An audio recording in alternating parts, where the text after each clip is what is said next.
Hello everyone, I'm Imoni Amarere in Abuja. On this edition of the program, we are looking at the long-standing dispute over the status of Western Sahara, a territory in North Africa.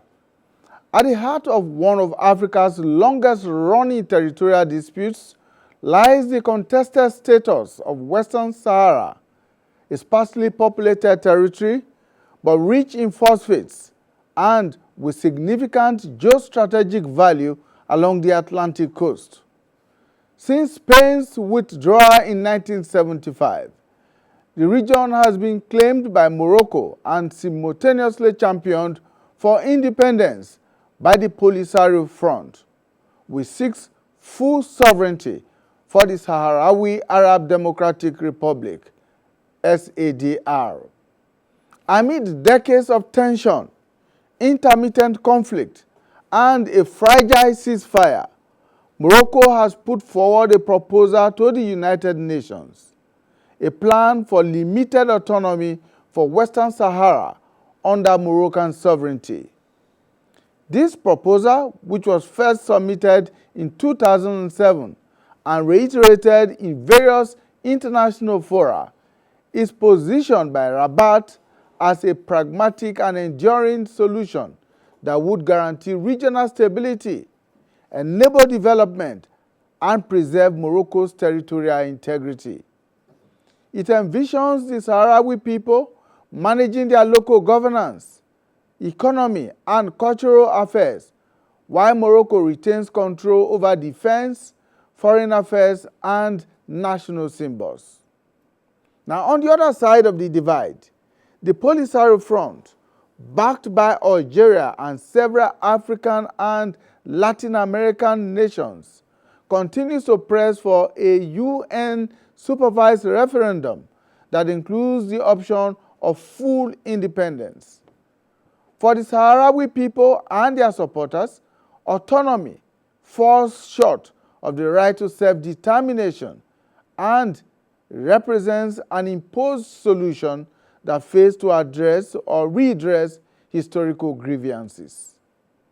As the United Nations grapples with facilitating a just, lasting, and mutually acceptable resolution, the debate over autonomy versus independence remains a litmus test for the global body's commitment to decolonization, international law, and the principle of self-determination in one of the last unresolved colonial legacies in Africa. This is the issue we will be taking a look at today, and I'm joined in the studio by His Excellency Brahim S. Boussef. He is the ambassador of the Sahrawi Arab Democratic Republic to Nigeria. Your Excellency, thank you so much. Thank you very much. Time to join us. Thank you very much. Also joining us is Comrade Owela Kemfa, former Secretary General of African Workers Union, the OATU, and President, Society for International Relations Awareness, SIRA, a leading foreign relations think tank in Africa. Thank you so much, Comrade Owela. Thank you very much, Mark. Right. Yes. Okay, we'll go on a short break, and when we return, we'll be diving straight into our discussion. Stay with us. Nigeria of our dream. The Nigeria we need is the united, indissoluble, and cohesive Nigeria, which guarantees equity, fairness, justice, and prosperity for its citizens. That is our focus on people, politics, and power. It is fresh, insightful, impactful. It's a must-watch. People, politics, and power on AIT. Thank you so much for staying with us. People, Politics and Power look at the dispute and conflict over Western Sahara by Morocco and the Polisario Front, which has for years, in fact for decades, been agitating for full independence. Now Morocco has submitted yet again another proposal to the United Nations seeking autonomy for the Sahrawi Arab Republic as part of Morocco. Your Excellency, let's begin this way from a historical context. What would you say is the historical basis of the Sahrawi people's demand for independence of that territory? Well, thank you very much, Brother Amarere, for your interest in this issue, which is an African, first and foremost, African problem. Historically, the Sahrawi people, as all the African people, were colonized by the Europeans. In our case, it was Spain in 1884. Since till 1976, just February, you said 1975, it's right, but it's February 1976 when Spain withdrew. So as all the African peoples, we fought for our right for self-determination, which is guaranteed by the United Nations resolution, which is a right for everybody, for every people to have their right for self-determination. We were told by the international community that we have that right. So we fought for that right. We fought against the Spanish colonialism.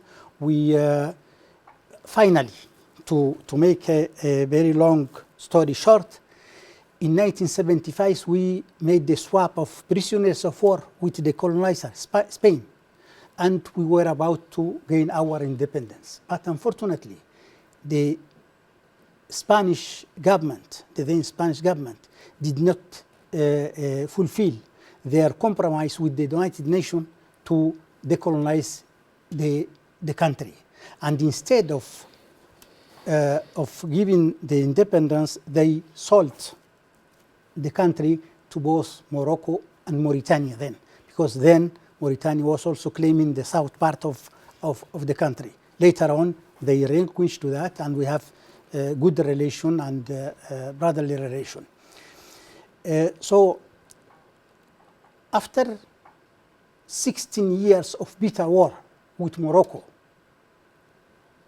Morocco came to realize that they could not exterminate and banish the Sahrawi resistance. So they accepted the settlement plan elaborated, brokered by the United Nations and the OU, the then current African Union. Such plan calls for a referendum on self-determination, where the Sahrawi people should choose between independence or total integration with Morocco. We accepted that, although we have no doubt whatsoever about the will of our people. We suffered a lot in order to gain our independence, but we accepted that. The referendum in itself, it's a compromise between the two approaches. The approach of Morocco saying that it is part of Morocco, and our approach was to claim for total independence. Morocco's claim, historical claim, are baseless, because let me tell you, until today, African opinion, that Morocco's claims, in territorial claims, did not only stop in Western Sahara. They have historical claim on Mauritania, part of Algeria, and the north of Mali. So that's chimeric dream is baseless. There is no proof whatsoever of Moroccan presence in Western Sahara prior to their invasion in 1975. No proof whatsoever, no document, no building, no graveyard, nothing at all. They could not demonstrate. No cultural affiliations or affinity? Well, we are all Arabic people. We have this in common, of course. But these links we have also with Saudi Arabia. And indeed, we are, let's say, culturally speaking, we are nearer to Sudan and to Saudi Arabia than to Morocco. Let's say our dialect Hassaniya is equal to Mauritania, and is near to Sudan and to Saudi Arabia and to, let's say, Kuwait, but not to Morocco, where predominantly they are speaking a dialect which is not from the dialectic Arabic. So we accepted the referendum as a compromise, and indeed is the compromise, and is the only solution mutually agreed upon by the two parties. So that's because now we are saying that they are trying to look for a solution which they mutually agreed. Where it is weird because that solution already exists. We have signed the settlement plan elaborated by the United Nations and by the African Union, was signed by us, adopted by the General Assembly, and endorsed by the Security Council. So what else you are looking for? It does not make sense that you are looking for a mutually agreed solution, whereas you have already won. But the fact is that the proposal of Morocco had some echo because they have support of France in the Security Council. But as a matter of fact, one day before that proposal was handed to the Secretary of the United Nations, we made another proposal one day before. And the Security Council took note of both. But Morocco have somebody inside the Security Council to echo their proposals, and we have not. We don't have any support of that kind. Our proposal is more democratic. We say, look, this is a dispute between Morocco and the Polisario. We are asking for independence. You are asking for total integration to Morocco. Who is going to be the referee? Is the Sahrawi people. Let the Sahrawi people choose. And you are saying, you are proposing now an autonomy. Let it be also one of the options. Let it be total integration to Morocco, autonomy, or independence. But right now they are trying to impose on the Sahrawi people this so-called autonomy.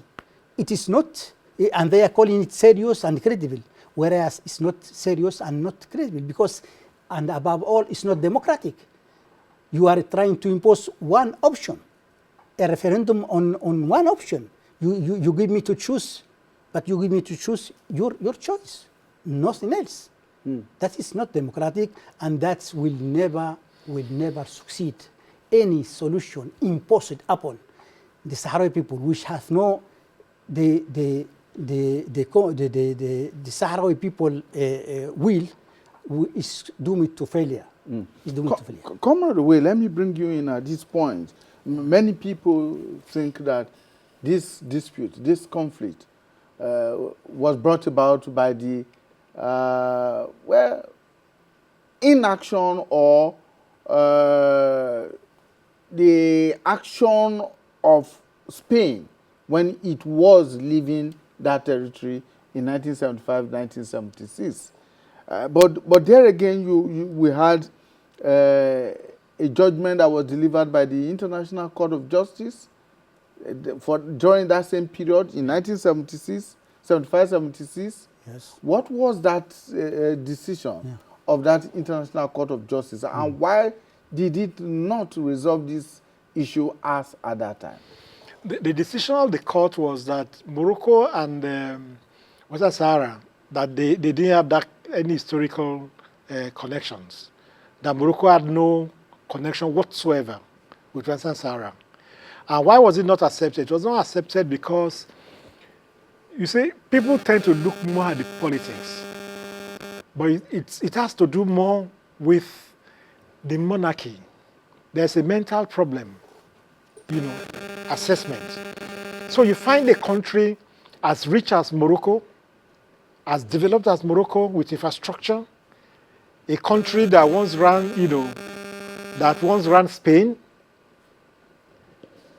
and he decides that, look, we'll not allow these people go. We'll have to, so whatever you say doesn't matter. So you find that a country like that, rather than develop and try to take over parts of Morocco, of Mauritania, of Algeria, of Mali, and when all these things failed, it has now some years ago, it decided to join, the European Union.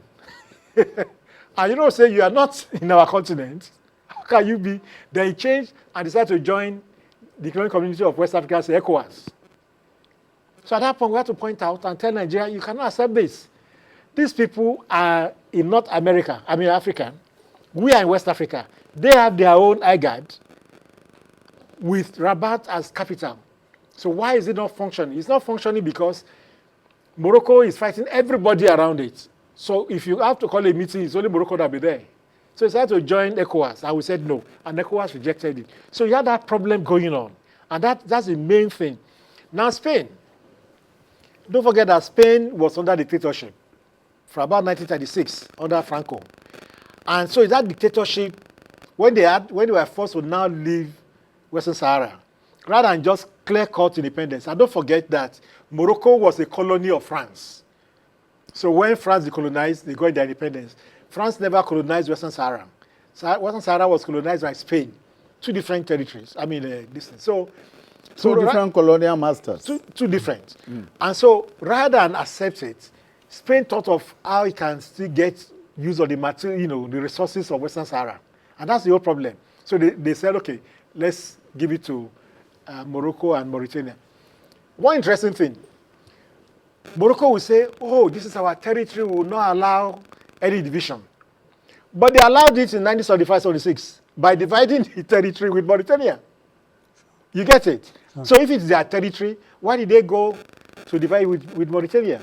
So that's the problem here. So you have, excuse me, I can just say this, a greedy European movement, greedy. Because Europe wants, look, Western Sahara, there's nothing you want there that you don't get. Apart from the phosphate, the fishes there, various raw materials. So they want it. And so what did Western Sahara do? Western Sahara said, okay, if that be the case, we'll go to your own court. So Western Sahara went to the court, the European court. And the European court has now passed at least 3 judgments to say, you European countries, leave this country alone. Don't go there any longer. And you know what Morocco is doing? He's trying to bribe everybody. So it looks at African countries that cannot pay salaries, so he gives them money and say, come and open some type of embassy in Western Sahara. Yeah. Then they come to Nigeria and say, let's give you phosphates. Go and do fertilizer. And so you have Morocco giving, offering Nigeria phosphate to do fertilizer. So they are all bribing everybody. So they are giving away what they do not have. What they do not have. It's like Trump. Yes. Trump is an American. His parents were German. He does not know Western Sahara. But he gives Western Sahara to Morocco. Say, okay, you have been very good. I give you this territory. Go and run. It's crazy. Yes. So that's why I said there's something that is problematic about the thought process. Verdict of the International Court of Justice. Just let me little bit around. Indeed, in 1975, end of 1975, Spain was willing to make a referendum organized by the United Nations in order to postpone that, because the King of Morocco fears the will of the Sahrawi people. They know we are going to choose the independence. Spain was supposed to organize that referendum in 1974 and 1975. In order to stop that referendum of taking place, King Hassan said, I want an advisory opinion with the International Court of Justice to say if that territory was ours or not before the Spanish colonialism. But fortunately, that verdict backfired against them, because the International Court of Justice said clearly that, of course, there are neighbor relations between all countries, but those relations have never been a relation that suppose territorial sovereignty. There has never been allegiance of the people to the Kingdom of Morocco. And that says that they have no right to stop the right of self-determination of the Sahrawi people. So those relations have never been relation of sovereignty between Western Sahara and and Morocco. That's why they stopped it. So the main issue is that Morocco always fears the will of the Sahrawi people. Do not let those people to express themselves. They fear democracy. They fear that the Sahrawi people will be given one day of democracy to choose between them and independence. They stopped it then, and they stopped it again in 1981 in Nairobi, when King Hassan accepted again the referendum, because the Organization of African Unity was about to recognize the Sahrawi Republic, and he said, look, I accept the referendum, in order to stop that. But again, it backfired. He didn't accept. In the beginning, he accepted paying a lip service, saying yes, referendum, but then he said a confirmative referendum. That is just a word to say it will be a referendum to confirm that Western Sahara is Moroccan. Let the people say so. We don't fear the will of our people. We say, whenever the United Nations, the international community, if you want to settle this problem forever, a lasting peace solution, give a referendum on self-determination. And whatever the Sahrawi people said, we will accept. We will accept. We have no problem.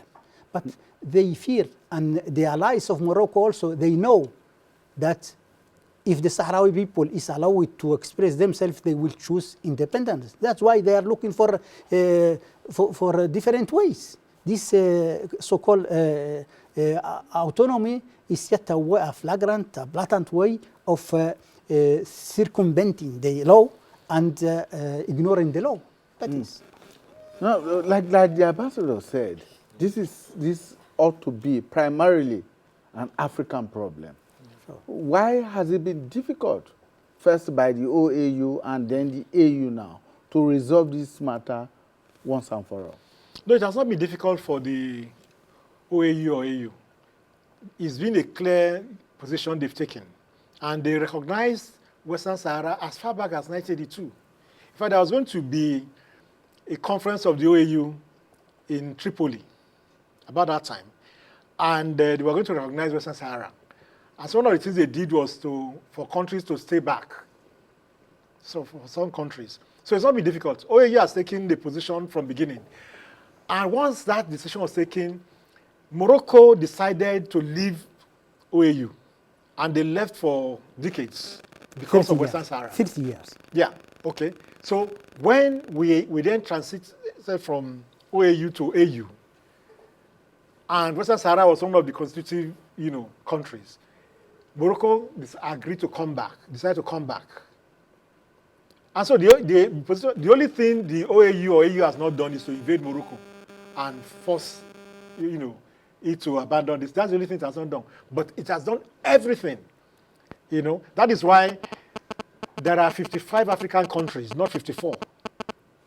And that's what the OAU also and the AU also recognizes. So there's no dispute about that at all. No. The AU is very clear. But it cannot then move troops to go and force Morocco. And Morocco is there not agreeing to obey any rules or any law. Just like Israel is doing now in Gaza. Yes. Exactly that, yes.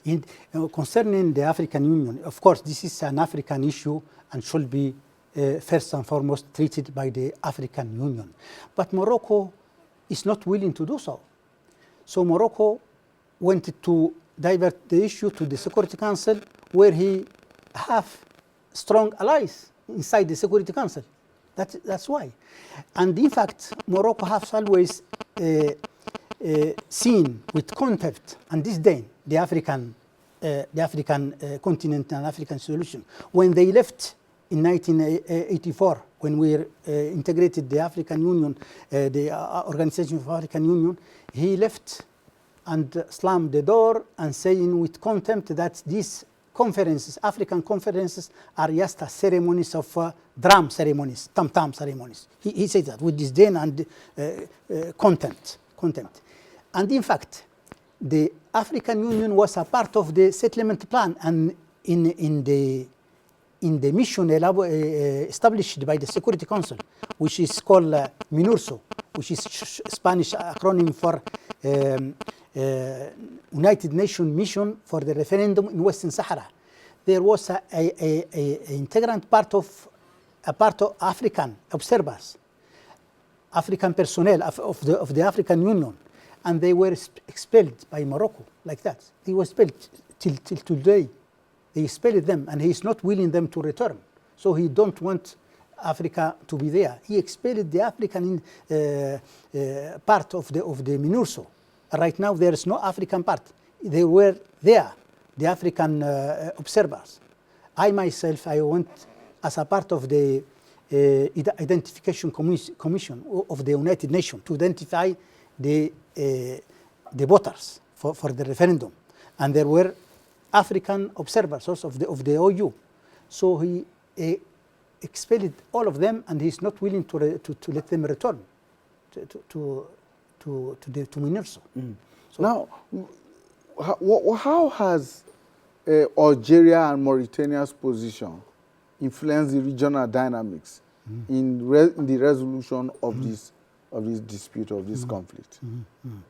You know, with Mauritania in the beginning, the former regime, the first president, was enticed by Morocco, and he went with Morocco to divide Western Sahara. He said in his memories and afterwards that he was dividing Western Sahara with Morocco just in order to make his frontiers with Morocco a little bit far, because he was fearing, he himself, he was fearing the occupation of Morocco, because Morocco didn't recognize for 10 years, he didn't recognize Mauritania. He was saying Mauritania is part of Morocco. So that regime, the then president, was fearing that he has in mind that intention of Morocco to invade Mauritania, and he said, well, we'll divide with. But as a matter of fact, the Mauritanian people is a brotherly people with Western Sahara. We are the same people. You cannot distinguish between us and them. We speak the same dialect of the Arabic. We wear the same clothes. We have intertribal connections. So that's why their war with us was unpopular, and immediately there was a coup d'etat against, and then we signed a peace agreement with Mauritania, and we have brotherly relation, and we have no problem. Algeria is another kind, because Algeria have never had any territorial claims on Western Sahara or any other country, and they supported the right of self-determination. Their support to us is no wonder, because Algeria also supported all the liberation movement in Africa.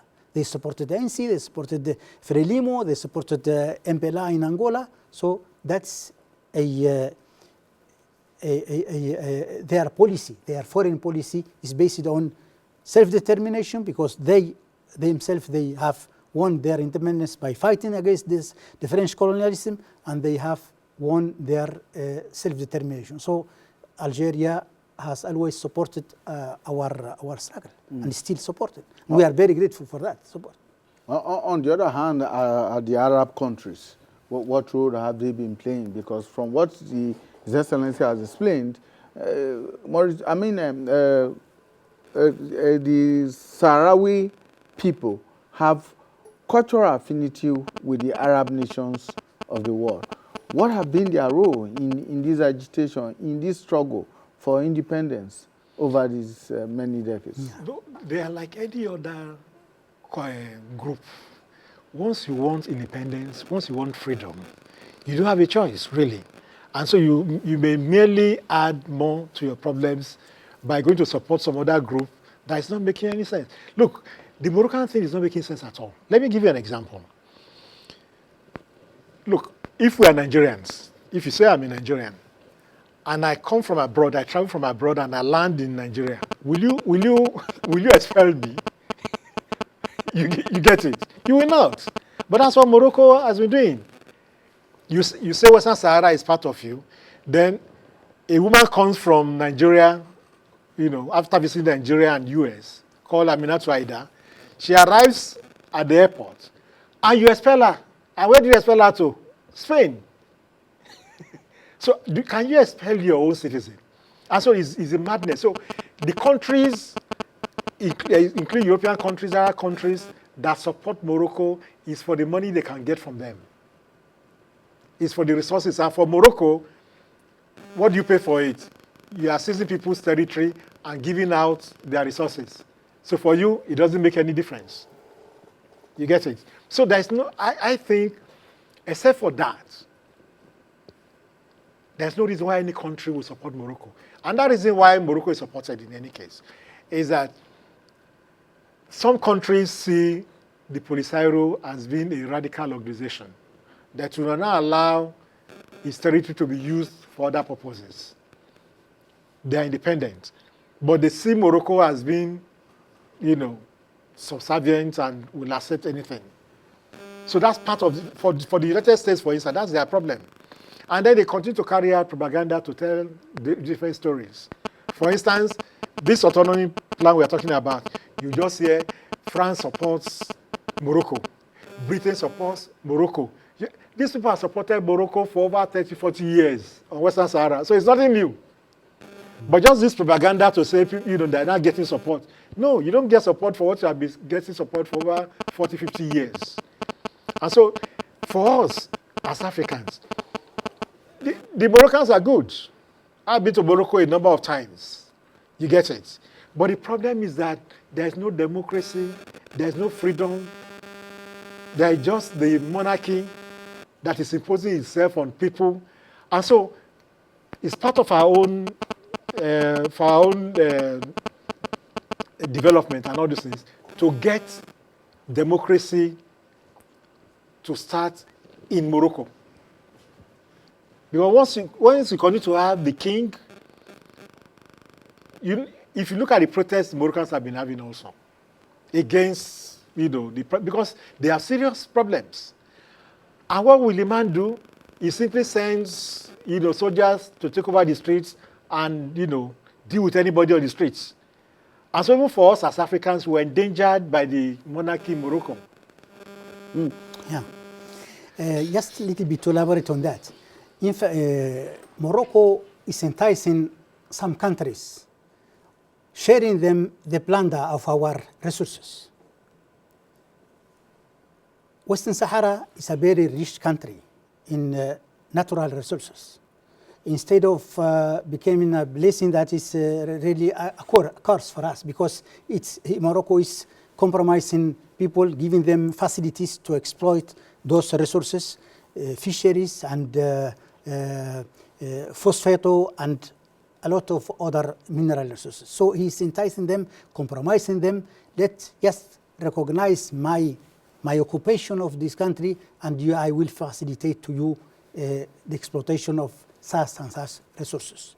So that's why, because some of those countries who are even members of the Security Council, where their own resolutions call for a referendum on self-determination and a democratic solution, right now they are calling this so-called autonomy serious and credible. I will dare to challenge any one of them to explain and to elaborate on how this autonomy is serious and credible. How can you say that? Because it's above all, it's not democratic, and you are going to endorse as Security Council, as members of the Security Council who are supposed to care for the stability and peace in the world. You are going to sponsor this solution, which is a solution to be imposed on a people who, by your own laws, have the right of self-determination. So that is. So how is the territory administered today? Because I know that there are refugee camps in parts of the territory, and part of the territory is firmly under the control of Morocco. Sure. Morocco, in his war with us, built a berm, a very long, the longest one, a very long wall, berm, military berm, which is protected with anti-personnel mines, landmines, barbed wire, and radars, and in order to protect their army from our attacks. They are calling it defensive wall, but as a matter of fact, it's an aggressive wall, because it's built and separating the people, those who are under the occupation and those who are in the liberated area and the refugee camps. Of course, when Morocco was very strongly punished by our attacks, they made records to foreign countries to build this wall, and they helped Morocco to build this wall in Western Sahara. So those people who are living under the occupation, of course, are suffering from oppression. There are a lot of people who are in jail right now, some of them given life sentences, 20 years, 30 years of jail, and there is no freedom at all. No free journalist can go there and talk with the people. They are continuously expelling human rights defenders from Europe, from Spain, from France, from Sweden, coming to visit the Sahrawi people. They are expelling them right from the airport. They are returning them because they don't want them to talk with the people and to know what. So they are hiding their oppression. And on the other side, they are calling those countries to invest in Western Sahara and to share with them their plunder of our resources. So that's why they are having this weird support to this so-called autonomy. That's why. Comrade Away, flowing from that, there was a time when the issue of the Western Sahara was very much in the news, very much in the public glare. At the AU, at the UN, it was always there. Well, it appears that there isn't much of it on the table as of today. And so the tendency is for everybody to forget that this conflict is still there. It's not been resolved. In Europe and in other areas that are quite conscious, it's on. You have all sorts of conferences. I've been invited to all sorts of conferences, sometimes 2-3 times a year. So all over, because the human rights bodies, for instance, they are all expelled from Morocco. So it's not, but in Nigeria, it has not been on much. Nigeria recognized Western Sahara as far back as 1984, when President Buhari was head of state, as far back as 1984. But what you now find is that when Buhari was now president, I think the king even came, around, and they are distributing these things. So you don't find that on much. But everybody knows about it, that there's you see, it's actually, we used to call it the last colony in Africa. You get it? That everybody knows about it. And of course, when you have so much troubles in the world, when you see what is going on in the genocide in Gaza, the senseless war, between Israel and Iran, another senseless one between Russia and Ukraine, and all those kind of problems, and then you have somebody who is bringing up tariff every day, 35%, 100%. These ones tend to dominate the news, and not a country like Western Sahara that normally should. And so you find that the world is getting, in a sense, crazy. And so the ones that are this, just simply abandon them. But especially in Europe and in North America, it's on everywhere. So what do you think will be the risks and opportunities that can be associated with either of the two options, autonomy and full independence? As human beings, we must all have the freedom to be ourselves, to govern ourselves as human beings. And this resolution was made first in 1945 by the United Nations, and then in 1960 again. We are human beings. We must be free. So, Your Excellency, what do you think will be the key elements of a just, lasting and mutually acceptable solution to the situation in Western Sahara today? There are A democratic options. solution. Yes. The only solution that could last and bring stability to all that region is a democratic solution. Any solution which is imposed upon the Sahrawi people by force or fait accompli of the occupation will never last. Because the Sahrawi people are determined to fight for their rights. So by a democratic solution, Yes, you mean a referendum? A referendum where the people can choose between integration with Morocco and or independence, and that will be a lasting solution. There will be no claims after that, provided, of course, that the referendum should be a democratic and free referendum where the people can choose freely. Just only one day, and then the solution is there.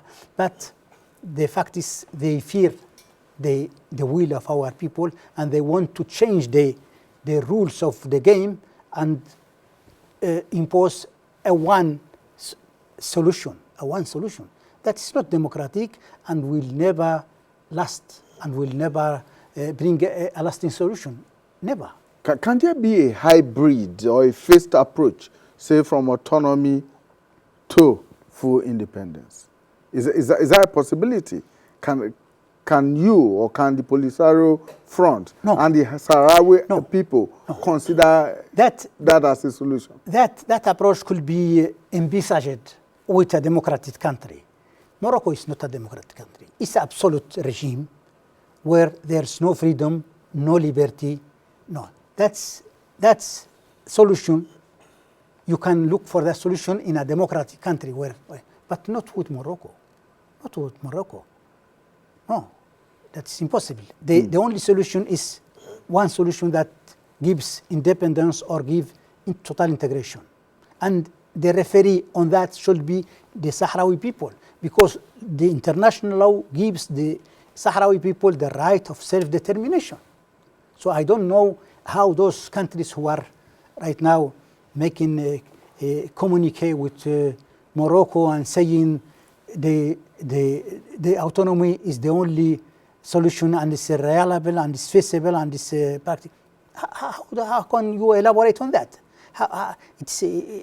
It's shameful for somebody who is from the United Nations, who recognize the right of self-determination, freedom for people, and then say, no, for that people, we are not giving that right. We are just giving a referendum, autonomy inside Morocco. That's a way of saying integration with Morocco, accept the occupation, accept the oppression of Morocco. You have no other choice. We have other choice. We have the right to continue fighting for our right, and our people are determined to continue fighting for their right, whatever the cost will be. In time. How long do you envisage this struggle, this fight would last? It will continue for forever. Look, when we in 1976, when I integrated to police, I was 17. Right now I am 68. I am sure I will continue. I was alone. Right now we are 5. Our family are 5. I have 5 sons and daughters, so they will continue. In the beginning I was 1. Now, so just extend that example to the whole Sahrawi people, and you will see that the struggle will continue. Struggle will continue for freedom and for independence. On a final note, comrade, I'd like to ask this question: how you think civil society, regional blocs, international organizations can mediate and facilitate dialogue trust building between the parties, because obviously there's no love lost between the two countries now, between the two groups, between Morocco and the Sahrawi people. So there is a need to build trust between the parties in order for a resolution to be reached, an amicable resolution can be reached. What can regional blocs, regional organizations, international organizations, and even civil society groups do to facilitate this? Well, they've all tried. There's a position of the United Nations, which is referendum, and that has been on for over 3 decades. AU, since 1982, taking a position. ECOWAS said, no, you cannot join us. You know, European Union has done that. European Court has ruled at least 3 times. Yes. European Court of Justice. Yes. Court of Justice, yes. Yes. So what do you do? It's like when you will try to pacify, like the world once tried to pacify Hitler. What else will you do? There are rules and everything. So what we need to do, as civil society organizations and everything, is for us to fight what is just. We know what is right. We all know. I mean, why shouldn't a people have a right to their future? And even after the United Nations, now, at the point Morocco said, oh, okay, we can have referendum. What were they doing? They were importing Moroccans into Western Sahara so that they will beef up the population. And Western Sahara said, you can do anything you like. At any given time, our people, 100% will vote for us. And so they abandoned it after some years, after importing, because they used to call it the Great March. They will march into this and get people there. But it has not done anything. And so you have a dictatorship, but not just a dictatorship that looks like that of Mussolini in Italy, you know, and other such people who cannot be made to think. And so they have to be forced to do what is right, what is just. And that is why all the international, human rights organizations, whether it's the Watch, everybody is on one side. Don't forget, like he said, a lot of Saudi people are in prison, given life sentence, 30, 40 years. And the international NGOs have come to say, look, these are prisoners of conscience. You get it? So you'll have to give them their political rights and recognize it as such. And that's the problem that we're having across the world. So everybody is on one side. The only people who are not on that side are people who are getting something from Morocco or who think they can use it for geopolitics. That's all. But that Morocco must be forced to allow independence because except for Liberia and maybe Ethiopia, yes, all African countries were colonized. All of us. So if anybody had come to say, okay, because in fact, in the case of Nigeria, we had the Oyo Empire that extended to Benin Republic. So you come and say, okay, because it's extended, therefore, we are marching on Benin Republic, we are taking it as a state in Nigeria. You can't do that.